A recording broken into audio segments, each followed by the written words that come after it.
el 30 de agosto, la Comisión Federal de Electricidad convocó a las principales empresas contratistas, fabricantes y proveedores en materia eléctrica para presentar el proyecto Incremento de la transmisión de energía eléctrica en la costa oeste del país.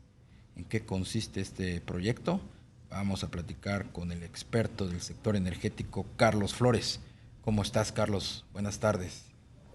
Hola Darío, buenas tardes, gracias por la invitación. También te saluda Rogelio Varela. Saludos, Carlos. Hola Rogelio. ¿Qué es esto de el proyecto de incremento de la transmisión de energía eléctrica de la costa oeste del país? Sí, lo que sucedió fue que la Comisión Federal de Electricidad invitó a posibles proveedores, al anuncio de el diseño, suministro y construcción de una obra que tiene un objetivo, que es incrementar la capacidad de transmisión de la zona de una región que comprende los estados de Sonora, Sinaloa y Nayarit. Esa obra estaría, o está más bien, dividida en dos etapas, una que incluye la construcción de una línea de transmisión de 400 kilovolts, que lo que hace es pues simplemente transmitir la electricidad desde el punto de generación hasta el punto de demanda, y el otro es la instalación de cuatro equipos que comúnmente se le llaman STATCOMs, que no son otra cosa más que equipos de generación de potencia reactiva que ayudan al control, a la regulación de frecuencia y de voltaje en la red. Claro. Carlos, llama mucho la atención que en la última parte de esta administración, pues finalmente le caiga el 20 a la Comisión Federal de Electricidad de que se tiene que invertir en transmisión también.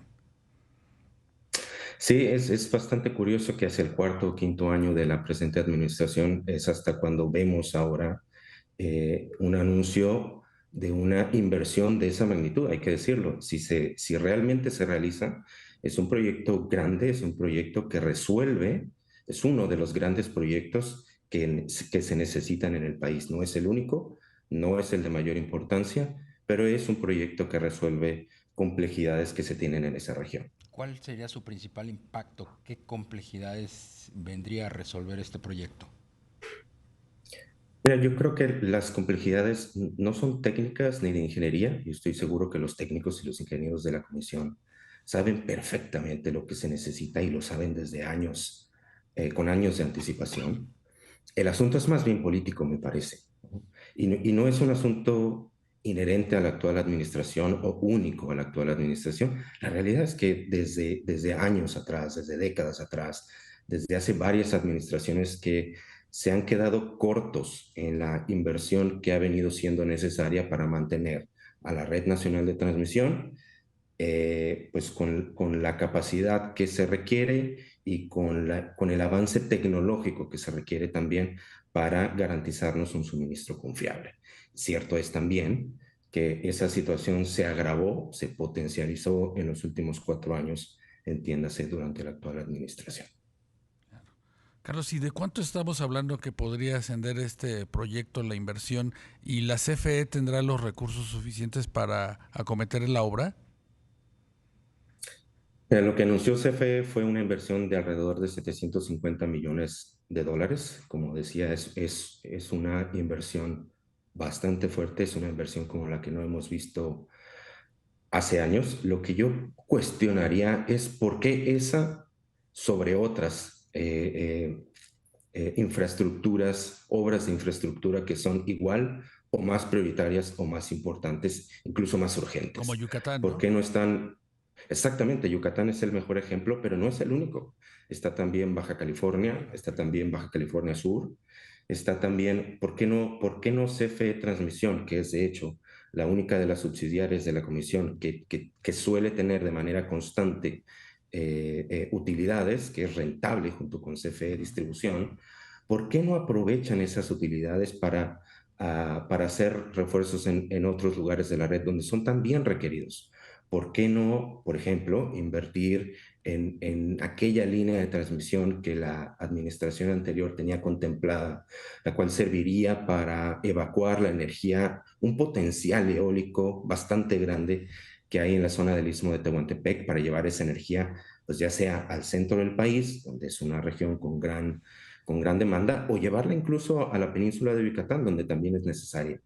Entonces yo cuestionaría por qué esa por encima de otras obras que se antojan más importantes o más redituables, más rentables para la comisión. Ya que estamos hablando concretamente de este proyecto de costa oeste del país, que es en donde al parecer se está concentrando el interés de la CFE, ¿de qué inversión estaríamos hablando, Carlos? 750 millones de dólares fue lo que anunció la misma comisión. ¿Y cuánto tiempo llevaría a desarrollar este proyecto?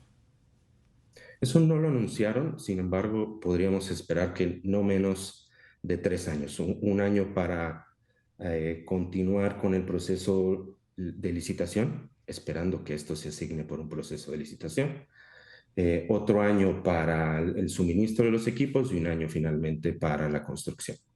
Claro. Carlos, también en esta administración no se invirtió en una nueva planta, no se inauguró de hecho ninguna nueva planta de generación. ¿Esto no va a traer cuellos de botella hacia adelante?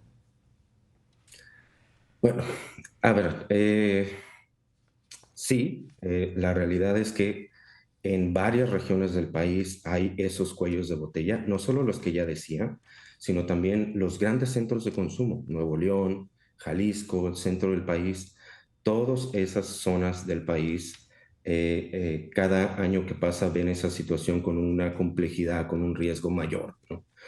Entonces, sí, la realidad es que la política energética de la actual administración ha limitado severamente las inversiones en cualquier tipo de generación, pero principalmente de la que proviene de fuentes renovables.